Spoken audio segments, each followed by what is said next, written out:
Good morning to all of you. Pragyan RS Academy में आप सबका स्वागत है। हम लोग पढ़ रहे हैं राजस्थान के लोक वाद्य यंत्र। एक एक करके समझा है, समझ में भी आया है, सबसे बड़ी बात याद होने लगा है और दिमाग में टिकने लगा। क्या ये सही बात है? तो हमने तत्, गण, अवनद ये वाद्य यंत्र पढ़े हैं। प्रीवियस क्लास में अवनद वाद्य यंत्र चल रहे थे जिसमें मादल, ताशा, नौबत, नगाड़ा, खंजरी हम पढ़ चुके हैं। वहीं डेरू डमरू के बीच में एक ढाक वाला वाद्य यंत्र पढ़ा था और डमरू का छोटा रूप यानी डमरू का बड़ा क्या कहलाता है? डेरू। और डमरू जैसा ही ढाक, लेकिन डमरू से छोटा डुगडुगी कहलाता है। ये पढ़ा था। तो डेरू, डमरू, ढोल, ढोलक, चंग और माठ, कमर, टामक। इसके बाद था शिल्पा। शिल्पा, दमामा, धोसा, कुंडी, घेरा, ढीपको, गड़गड़ी। ये कुछ और वाद्य यंत्र अभी हम देखेंगे। तो छोटे छोटे से वाद्य यंत्र हैं, लेकिन कमेंट करके आप मुझे बताएं क्या ये आपको याद होने लगे हैं। यदि हाँ तो शेयरिंग रुकनी नहीं चाहिए, क्योंकि प्रश्न 100% इनमें से आएगा। किसी भी फॉर्मेट में पूछो, श्रेणी पूछ लो, वादक पूछ लो, या इनकी कोई विशेषता में से प्रश्न उठा लो, आप सब के लिए तैयार हैं। क्यों? हमने विस्तृत अध्ययन में इसको पढ़ा है। तो आइए देखिए शिल्पा वाद्य यंत्र। शिल्पा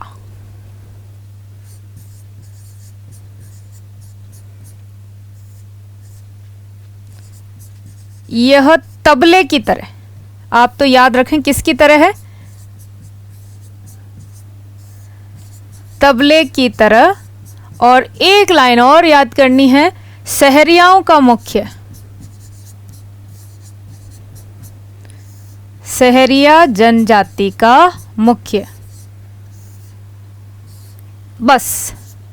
तो शिल्पा कोई गांव में तो रहेगी नहीं, सहरिया में ही रहेगी, शहर में ही रहेगी। और क्या बजाएगी? कोई रावण हत्ता, अलगोजा, बीन इस टाइप का नहीं, तबला। तो तबले की शक्ल में क्या है? शिल्पा। और शहरिया याद हो जाएंगे आराम से। इसके बाद है शिल्पा के बाद हमने देखा था एक बम नृत्य पढ़ा था, बड़ा नगाड़ा। बड़े नगाड़े को बोलते हैं बम। और बम से भी बड़ा होता है धौसा, आकृति वही रहती है। और उससे भी बड़ा होता है दमामा, यानी जितनी जितनी आकृति बढ़ती जाएगी। तो दमामा क्या है? अपने अवनद वाद्य यंत्रों में सबसे बड़ा वाद्य यंत्र है, यानी आकृति में सबसे बड़ा कौन सा है? दमामा। मामा वैसे भी बड़ा होता है, याद रखें। तो दमामा हुआ, टामक हुआ और धौसा हुआ, चाहे आपका बम हुआ, ये सब एक जैसी ही आकृति के हैं। जितने बड़े होते जाएंगे वो डंडे और वो मोटाई उनकी चमड़े की बढ़ती जाएगी और डंडे के द्वारा उसको आघात द्वारा बजाया जाता है। तो शिल्पा था पहले, फिर अपनों ने दमामा किसकी श्रेणी में रख दिया? टामक। या टामक किसकी श्रेणी में रख दिया? बम। और वहीं क्या रख दिया? धौसा। धौसा भी नगाड़े से बड़ा। ये पहले राजमहलों में, दुर्गों की प्राचीर पर, युद्ध मैदान में रखा जाता था सूचनार्थ, है ना। तो शिल्पा के बाद में हम दमामा तो नहीं ले रहे हैं। समझ में आ गया दमामा किस किसकी श्रेणी में? बम, टामक, धौसा और दमामा। दमामा अवनद वाद्य यंत्र में सबसे बड़ा वाद्य यंत्र है, तो मामा बड़ा ही होता है। इसके बाद है घेरा। घेरा कैसा होता है? तो देखो, घेरा में भी 2 लाइन याद करनी है। ये अष्टभुजाकार,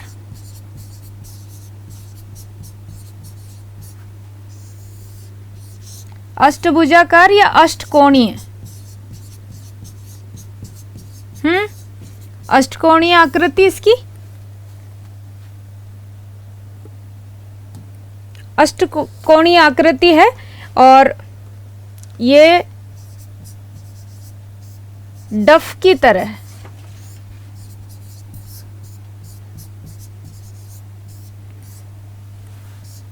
इसकी विशेषता क्या रहेगी? अष्टकोणीय है, डफ की तरह है, तो यानी कि एक तरफ ही क्या है? खाल मड़ी हुई है। तो एक तरफ खाल मड़ी हुई, तो ये लकड़ी की चौड़ी पट्टियों को जोड़ करके बनाया जाता है, वही घेरा। समझ गए? थाली का घेरा। तो एक और चमड़े का आवरण है, पर इसको डफ और ये जो चंग हम बजाते हैं ये तो ताल से बजता है यहाँ पर, ये बड़ा होता है, इसको डंडे की चोट से बजाते हैं। लेकिन डंडे में भी क्या रहता है? जो बजाने के डंडे रहते हैं ना ऊपर, उस पे क्या करते हैं? लकड़ी के ये जो डंडे हैं इन डंडों के ऊपर यहाँ कपड़े बांध दिए जाते हैं इन पर, और ये कपड़े बांध करके जो कपड़े बंधा हुआ हिस्सा है उनसे क्या करते हैं, घेरे को आघातित करते हैं। तो जैसे ही घेरा शब्द आए तो आपके दिमाग में घेरा किसको बोलते हैं, सर्कल को, और सर्कल है तो जरूर उस पर चमड़े का आवरण होगा और उसके पीछे या तो धातु होगी या लकड़ी होगी, तो ये लकड़ी का घेरा है। अब इसको घेरा बहुत बड़ा बनाते, छोटा घेरा नहीं बनाएंगे अपन, छोटा घेरा नहीं है, घेरा बड़ा है, तो बड़े को कोई एक आदमी हाथ से नहीं बजा सकता, तो बजाएंगे किससे, डंडे से।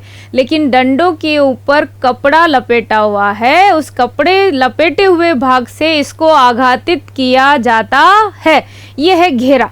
तो दो लाइन ये डफ की तरह है, जैसे ही डफ आप सुनेंगे आपको याद आ जाएगा डफ की तरह है मतलब क्या है तो वही बजाने वाले, एक तरफ चमड़े का आवरण है, दूसरी तरफ से बना हुआ है, और घेरा डंडों से आघातित होता है। यहाँ कोई तकलीफ। अब डंडा के बाद घेरा, फिर क्या लगाई थी, कुंडी। तो कुंडी कैसी होती है, ये देखें आप, कुंडी में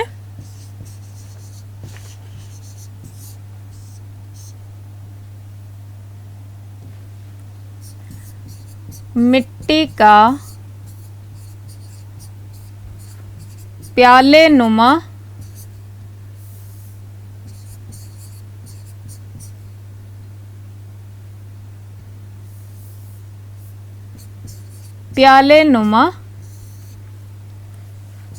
पात्र पर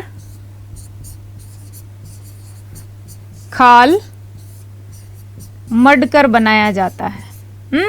तो ये क्या रहता है, इसके ऊपर का हिस्सा जो रहेगा ना वो तो कैसा रहेगा, चौड़ा, और जैसे नीचे की तरफ आएंगे सकड़ा। ये, और जैसे इधर आएंगे तो ये कैसा हो जाएगा, प्याले नुमा। ये कुंडी है, तो इस पे क्या है, यहाँ ये चमड़ा मढ़ दिया जाता है, चमड़े का आवरण है, और इसको फिर छोटी छोटी डंडियों से बजाया जाता है। तो कुंडी क्या है, मिट्टी का बना हुआ एक, आप इसका स्क्रीनशॉट भी लेते रहें, मिट्टी का बना प्याले नुमा पात्र है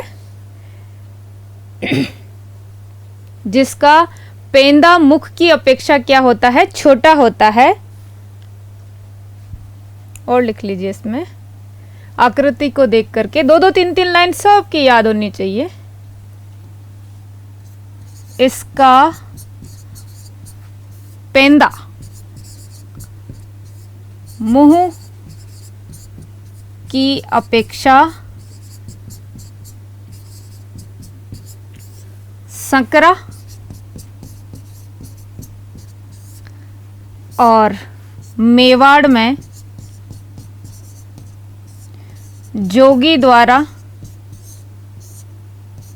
जोगी समुदाय द्वारा वादन, और ये मादल थाली की संगत में बजता है, मादल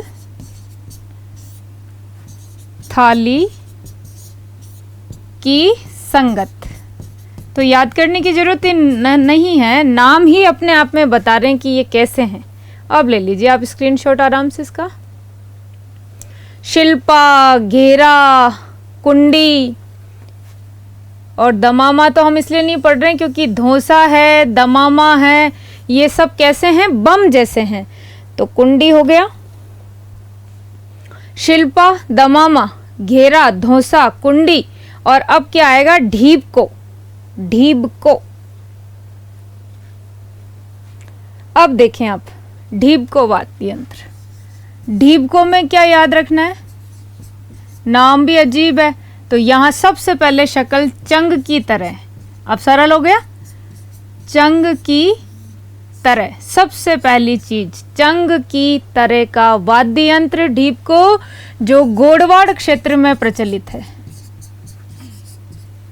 गोडवाड़ क्षेत्र में प्रचलित। ये गोडवाड़ क्षेत्र किसे कहते हैं, लूनी नदी का प्रवाह क्षेत्र, अपवाह क्षेत्र क्या कहलाता है, गोडवाड़ प्रदेश। तो ढीबको कैसा है, चंग की तरह है और ये गोडवाड़ क्षेत्र में प्रचलित है। इसके बाद आता है गड़गड़ी।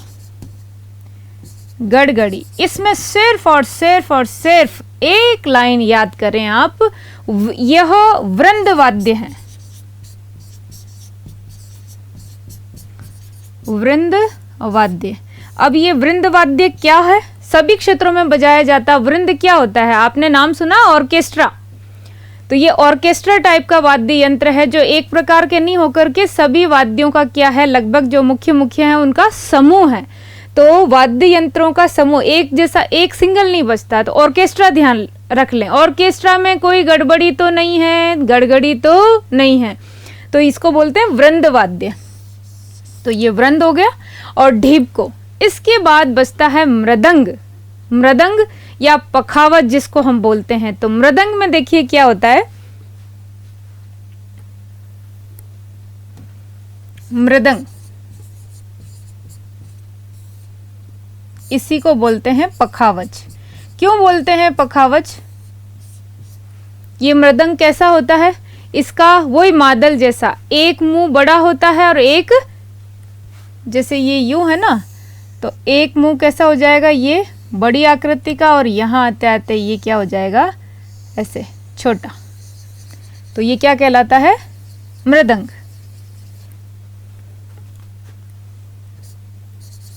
इसका एक मुंह या एक सिरा चौड़ा, दूसरा संकरा। पहली चीज तो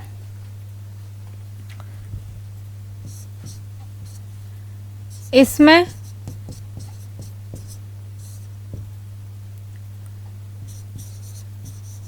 पुरुषोत्तम दास प्रसिद्ध वादक हैं। आप इसका स्क्रीनशॉट लें पहले, फिर मुझे मादल के बारे में भी कमेंट करें। तो मृदंग, अब ये कौन कौन लोग बजाते हैं? एक मुंह इसका चौड़ा होता है, एक सकड़ा होता है। इसको रावल, भवाई और एक जाति है राविया, राविया जाति द्वारा क्या होता है इसका वादन। अब ये क्या होता है, इसमें डोरियों को कसने के लिए, ढोलक देखिए ना आपने, डोरियों को कसने के लिए लकड़ी के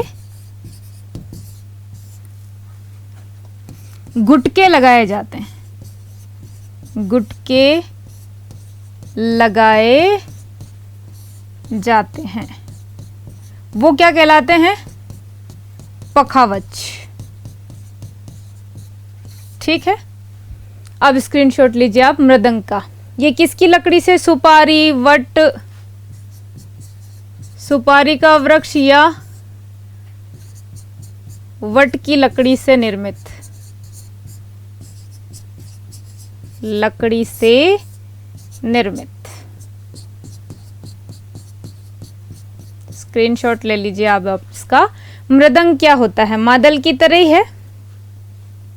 इसमें तनाव लाने के लिए क्या करते हैं कि डोरियों में तनाव रहे, ढीलापन नहीं रहे, इसलिए कस करके डोरियों को फिर लकड़ी के गुटके लगा देते हैं, जिनको पखावज बोलते हैं। तो मादल के समान ही है ये, जिसका एक मुंह बड़ा होता है, एक सकरा होता है।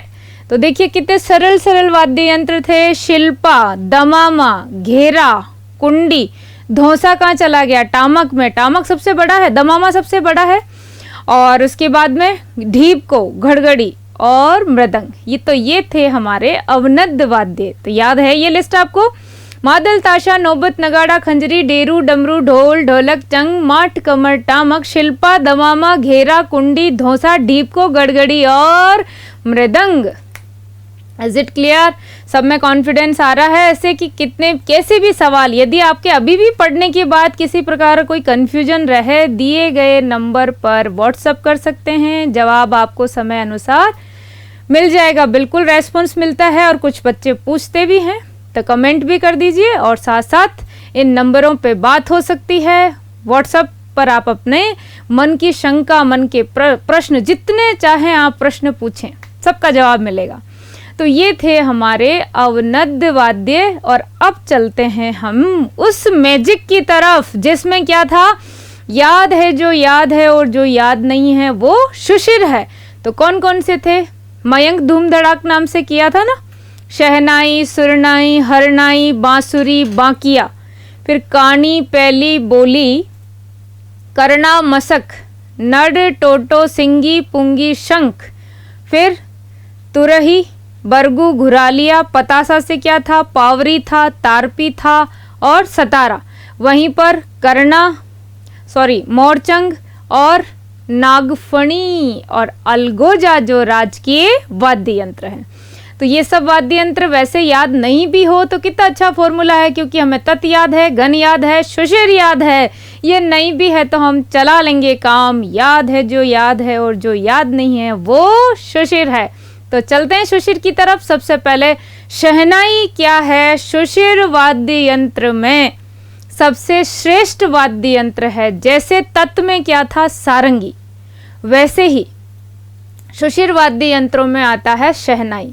शहनाई का नाम लेते ही हमारे मन में कोई दुखद भाव थोड़ी आते हैं, मांगलिक भाव उभरते हैं। ये शास्त्रीय वाद्य हैं और क्या है, इसे नफीरी भी कहते हैं। ये सुरीला वाद्य यंत्र है।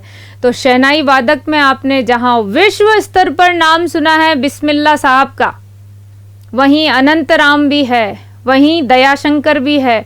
और राजस्थान में बात करेंगे तो किसका नाम आएगा, कमेंट करके बताएं। तो शहनाई कैसी होती है, मुझे इससे परिचय आपको कराने की आवश्यकता नहीं है, लेकिन फिर भी परीक्षा के हिसाब से हम देखते हैं इनमें किस प्रकार का इसका डिस्क्रिप्शन है और क्या सवाल बनते हैं। तो देखिए, शहनाई शुशिर वाद्य यंत्रों में सबसे पहले आप इसका स्क्रीनशॉट ले लें। पहले शहनाई,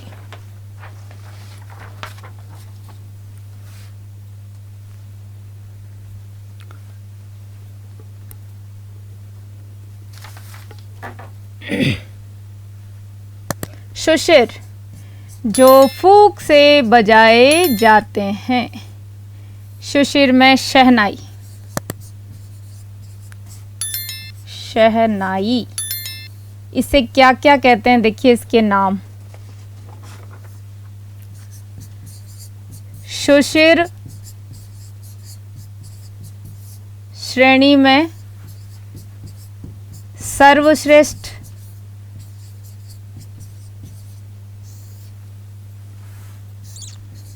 नफीरी, शास्त्रीय वाद्य,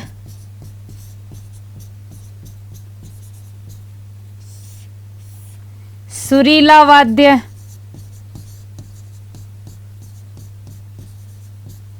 और नक्सासी। नक्सासी ये आप स्क्रीनशॉट ले पहले। शुशिर वाद्य यंत्र में भी क्या है, ये सर्वश्रेष्ठ वाद्य यंत्र है, जिसे नफीरी कहा जाता है, शास्त्रीय वाद्य कहा जाता है, सुरीला वाद्य कहा जाता है, और क्या कहते हैं, नक्सासी भी कहा जाता है। ये शीशम,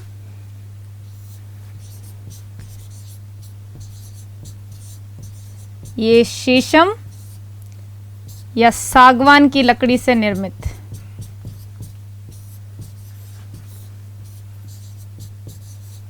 लकड़ी से निर्मित। इसमें कितने छेद होते हैं? 8 छेद। 2 व्यक्ति बजाते हैं। एक क्या करता है, एक सा का वादन, सा जो स्वर है, सा का वादन, और दूसरा फिर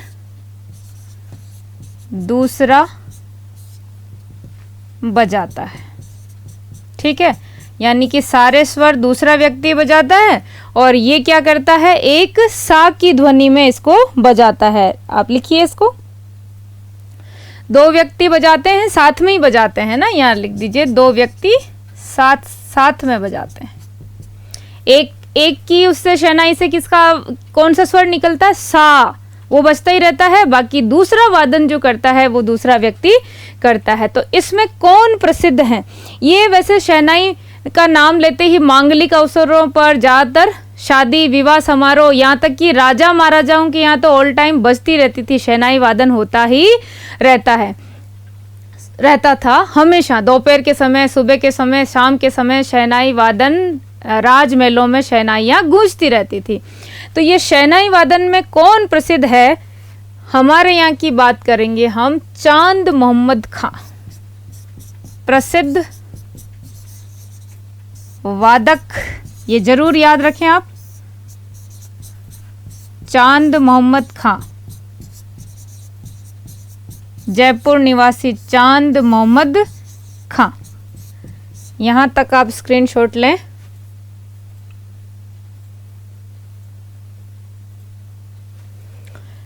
शहनाई वाद्य यंत्र सबसे सुरीला वाद्य यंत्र है, और ये वैसे अगर संगत में देखें तो किसकी संगत में बजता है? ये नगाड़े की संगत में, ये और लिख लें, नगाड़े की संगत में बजता है। और शहनाई नगाड़े की संगत में बजती है। और वैसे विश्व स्तर पर किसने प्रसिद्धि दिलाई? भारत रत्न प्राप्त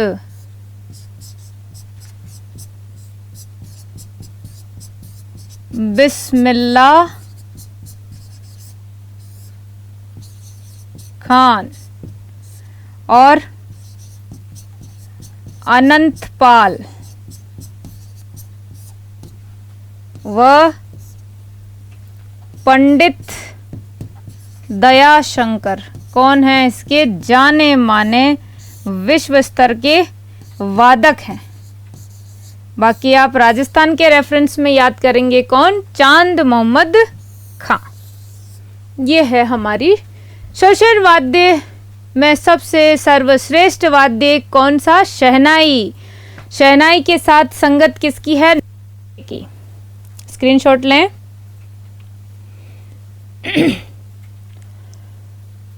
शहनाई, सुरनाई, हरनाई। तो शहनाई के बाद अगला आता है सुरनाई। ये सुरनाई शहनाई सब एक ही जैसे हैं दिखने में, लेकिन सुरनाई एक लोक वाद्य है। सबसे पहले वो शास्त्रीय वाद्य जैसा था, ये लोक वाद्य है। और लंगा मांगणियार जाति, कीवर्ड्स में याद रखें आप, है ना। मांगणियार जाति से बजाती है और नगाड़े तथा कामायचा की संगत में, कामायचा की संगत यानी साथ में बजते हैं। वहीं तीसरी लाइन, चौथी लाइन याद करें कौन इसमें प्रसिद्ध है। तो देखिए पेपे खां, पेपे खां ये बहुत प्रसिद्ध वादक, और रामदीन, ये दो नाम याद रखें। लेकिन पेपे खां भूलना नहीं है। पेपे खां किसमें है? सुरनाई में। सुरनाई कैसी है? शहनाई जैसी है। हरनाई सेम ही है। तो शहनाई, सुरनाई, हरनाई डिज़ाइन में एक जैसी है। आप सब जान रहे हैं, शहनाई का नाम लेते ही बताने की आवश्यकता नहीं है। लेकिन शहनाई और सुरनाई में ये अंतर है कि ये लोक वाद्य हैं और वो शास्त्रीय वाद्य हैं, उसको बजाने की कला है। और साथ ही साथ सर्वश्रेष्ठ वाद्य यंत्र है, मांगलिक वाद्य है, नफीरी है, सुरीला है। और कैसा है ये वाद्य यंत्र? नक्सासी है, लगातार फूंक देकर बजने वाला। और ये सुरनाई क्या है? सुरनाई पश्चिमी राजस्थान में सुरनाई देती है ना, हर कहीं पे, हर कहीं पे, पे खां, इसके कौन है? प्रसिद्ध वादक रहे हैं। तो पेपे खां याद रखें। सुरनाई का नाम आते ही लोकवाद्य पश्चिमी राजस्थान का नाम आते ही लंगा मांगणियार जाति आएगी और ये संगत में बजते हैं। जैसे शहनाई के साथ में भी क्या था? नगाड़ा, वैसे नगाड़ा और कामायाचा के साथ बजती है ये सुरनाई। इसमें प्रसिद्ध वादक हैं पेपे खां और साथ ही रामदीन। स्क्रीनशॉट लें आप इसका। शहनाई, सुरनाई। फिर आएगा सहनाई, सुरनाई, हरनाई और बांकिया। बांकिया, बांकिया शब्द ये भी मांगलिक वाद्य है। जैसे ढोल मांगलिक वाद्य है, ढोल बांकिया। कुछ भी काम हो राजस्थान में मांगलिक अवसर ढोल के साथ बांकिया आता ही आता है। जैसे ढोल की संगत थाली है वैसे ही बांकिया भी है। तो बांकिया क्या है? मांगलिक वाद्य। पहली चीज तो ये दिमाग में, मांगलिक वाद्य। ये बांकिया नाम पड़ा है, ये पीतल की एक लंबी डंडी होती है जो बीच में से मुड़ी हुई बांकी होती है, इसलिए इसका नाम क्या है? बांकिया।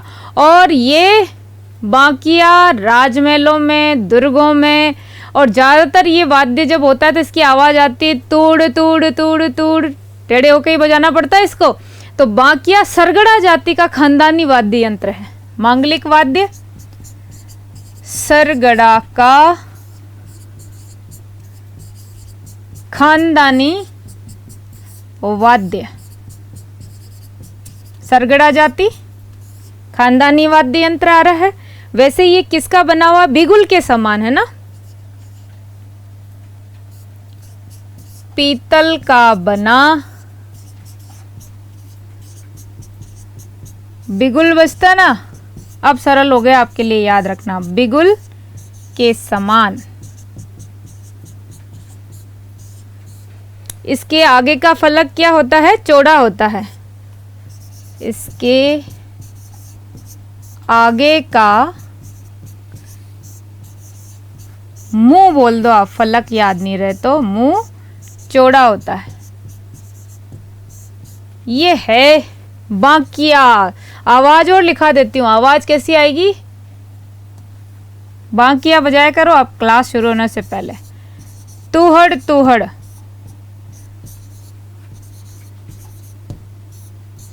की आवाज, यानी कि इसमें से स्वर कैसे सुनाई देंगे? बांकिया बजाओ तूड़ तूड़ तूड़ तूड़। तो देखिए सुशिर वाद्य यंत्र कितने अच्छे सुरीले हैं, सभी फूंक दे करके बजाते हैं, नक्सांसी से बजाते हैं। तो शहनाई, सुरनाई, हरनाई। शहनाई में आप चांद मोहम्मद खां और सुरनाई में पेपे खां।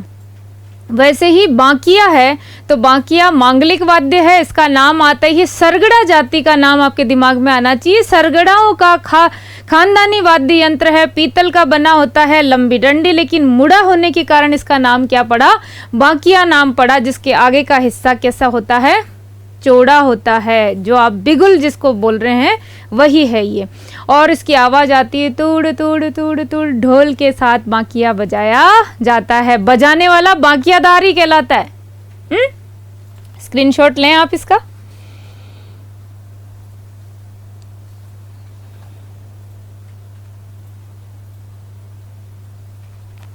फिर है बांसुरी। बांसुरी, बंसी के बारे में मुझे आपको बताने की आवश्यकता नहीं, लेकिन फिर भी देखिए बांसुरी। बांसुरी कैसा वाद्य यंत्र है अपने आप में? शास्त्रीय वादन, शास्त्रीय वादन व लोक वाद्य भी है ये।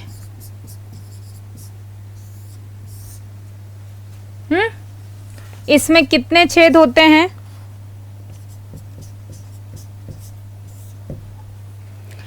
इसमें वैसे अलग अलग हैं छेद। 5 छेद वाली बंसी को क्या बोलते हैं? 5 छेद वाली कहलाती है पावल। और जिसमें 6 छेद होते हैं वो कहलाती है रुला। याद रखिएगा, रुला। और जो नाद उत्पन्न करती है ना, नाद, जैसे शंख नाद, वैसे ही नाद लंबा स्वर उत्पन्न करने वाली जो बांसुरी है वो नादी बांसुरी भी अलग से होती है, नादी बांसुरी। ये इसके क्या है, बांसुरी के प्रकार हैं। आप बताइए बांसुरी किसका सबसे प्रिय वाद्य है? बांसुरी श्री कृष्ण का। तो शास्त्रीय वादन में भी इसको काम लेते हैं, लोक वाद्य में भी इसको काम लेते हैं, और किस में काम लेते हैं? इसमें अलग अलग छेद होते हैं। तो 5 वाली पावल, 6 वाली क्या कहलाती है? रुला। अभी तक बांसुरी में हम सिर्फ हरि प्रसाद चौरसिया नाम याद करके छोड़ देते थे, और ये सुशिर वाद्य का ये है, लेकिन फिर भी छेद वाली 5 वाली है तो पावल कहलाएगी, 6 वाली है तो रुला। याद रखने के लिए बांसुरी बजाएंगे, बांसुरी में छेद तो है ही है, इसको बताने की जरूरत नहीं। 5 पावला, ऐसे बोलो पावला। कोई भी सामग्री पाव होती है ना तो हाथ का पूरा इशारा करो, पावला, यानी 5 छेद वाली पावला है, पावल है। वहीं रुलावे 6, पीछे 6 छू की भाषा है ना, तो कौन 6 वाली क्या करती है? रुला 6, रुला 6। और नादी जिससे नाद उत्पन्न होता है, हरि प्रसाद चौरसिया। नाम सुना ही है आपने, हरि प्रसाद चौरसिया और पन्ना लाल घोष। ये कौन है? ये प्रमुख क्या हो जाएंगे? वादक, वादक है ना। अब स्क्रीनशॉट ले लो अब बांसुरी का। बांसुरी में छेद होते हैं अलग अलग, जिसमें 5 छेद वाली बंसी क्या कहलाती है और 6 वाली क्या कहलाती है?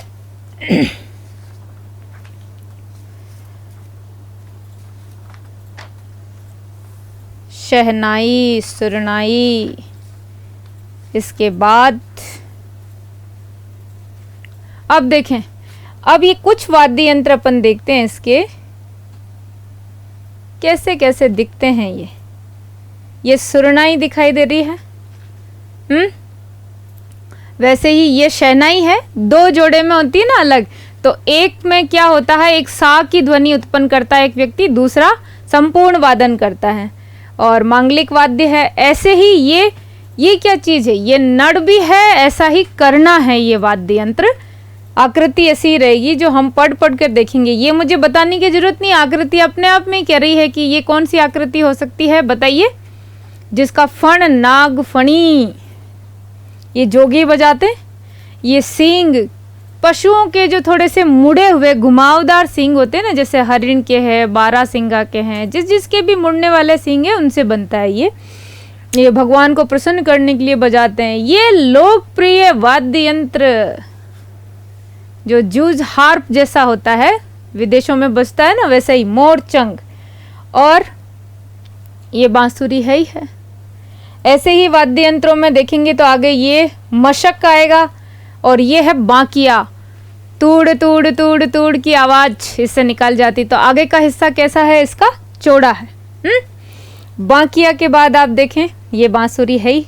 तो ये सभी वाद्य यंत्र बहुत प्यारे सुशिर वाद्य यंत्र है। तो अपन सुशिर वाद्य यंत्र की श्रेणी में सबसे पहले हम पढ़ चुके हैं शहनाई, सुशिर में सबसे सर्वश्रेष्ठ है, नफीरी है, शास्त्रीय वाद्य है, सुरीला वाद्य है, नक्सासी है। इसमें किसको याद किया? चांद मोहम्मद खां। 2 व्यक्ति साथ में बजाते हैं, 8 छेद होते हैं इसमें, है ना। एक सा की ध्वनि उत्पन्न करता है, दूसरा उसको सभी स्वरों में बजाता है, नगाड़े की संगत में बजती है। बाकी भारत रत्न प्राप्त बिस्मिल्लाह खां का नाम, स्वर्गीय बिस्मिल्लाह खां का नाम आपने सबने सुना है।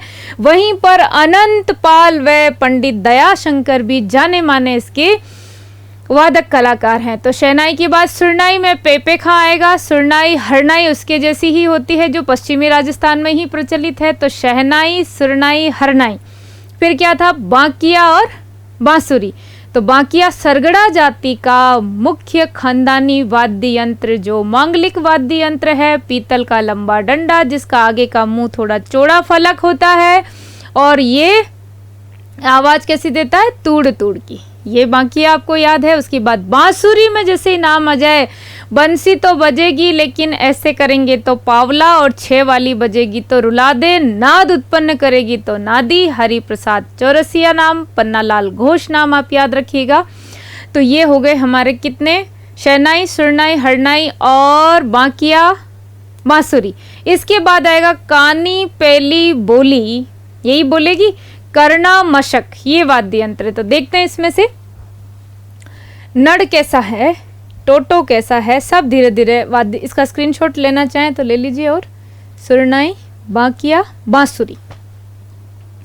इसके बाद आएगा अगला, कानी कैसा होता है, नड़ जैसा ही होता है, जो एक एक 2-2 लाइन भी याद रहने से कॉन्फिडेंस आ जाता है। कानी, सबसे पहले तो कानी नड़ के समान, ठीक, पहली लाइन।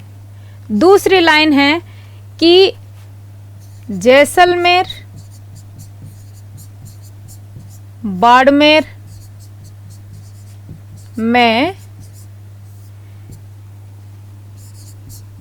चरावा जो होते हैं ना, चराने वाले, या फिर घुमक्कड़ जिसको बोल सकते हैं, घुमक्कड़ लोग, ये क्या करते हैं, बजाते हैं। स्क्रीनशॉट लें आप इसका। चरवाहों द्वारा इसका वादन होता है। तो कानी, कानी, कानी, कानी तो घूम घूम के ही बोलेगी ना। तो चरवाहों द्वारा पश्चिमी राजस्थान में जो वाद्य यंत्र कानी बजाया जाता है वो किसके जैसा दिखता है, नड़ के जैसा। और नड़ किसके जैसी दिखती है, अभी करना और नड़ जो शहनाई से मिलता जुलता वाद्य यंत्र है, फूक वाले हमेशा लंबे वाद्य यंत्र ही आएंगे। तो कानी नड़ के समान। तो जैसे ही कानी शब्द आए, नड़ जब पढ़ेंगे तब अपन फिर से आकृति के बारे में डिस्कस करेंगे, पर जो जिसके जैसा दिखाई देता है वो भी याद रह जाए तो सारी बातें याद रह जाती है। घुमक्कड़ जाति द्वारा या चरावाहा द्वारा पश्चिमी राजस्थान, विशेषकर जैसलमेर और बाड़मेर में तो नड़ के समान है। तो कानी नड़, कानी नड़ याद रखिएगा आप, है ना। तो कानी पेली बोली है ना। तो पेली क्या है, पेली, इसका स्क्रीनशॉट लेने के बाद है पेली। कमेंट करके बताते रहें आप। जैसे वो नड़ के समान थी, ये बांसुरी के समान। बस एक एक लाइन, बांसुरी के समान और मेवात क्षेत्र में प्रसिद्ध है या मत्स्य क्षेत्र में, मेवात या मत्स्य क्षेत्र। बस, तो आपको ज्यादा याद करने की जरूरत ही नहीं है। मेवात क्षेत्र में बांसुरी नुमा पेली। तो वापस देखिए कौन कौन से हैं, कानी, पेली, बोली, ये 3 शब्द रहेंगे। तो कानी हो गई, कानी नड़ जैसी है। पेली कैसी है, पहली हमने चीज क्या सुनी, फूक बजा करके वाद्य यंत्रों में तो बांसुरी सुनी है। तो पहली आपने बांसुरी सुनी है, तो वो बांसुरी है। कहाँ सुनी है, मेवात या मत्स्य क्षेत्र में।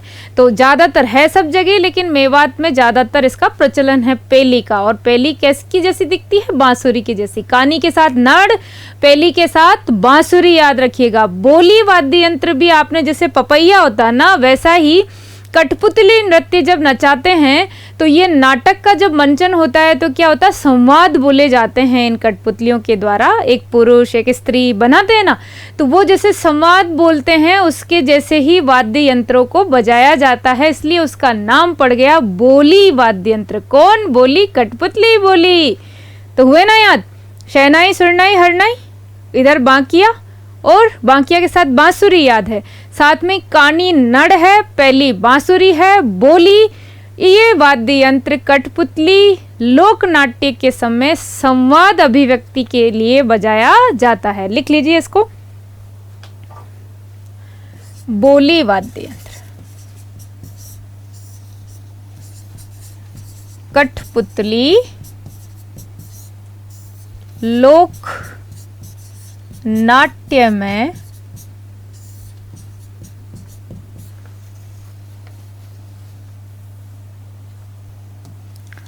संवाद अभिव्यक्ति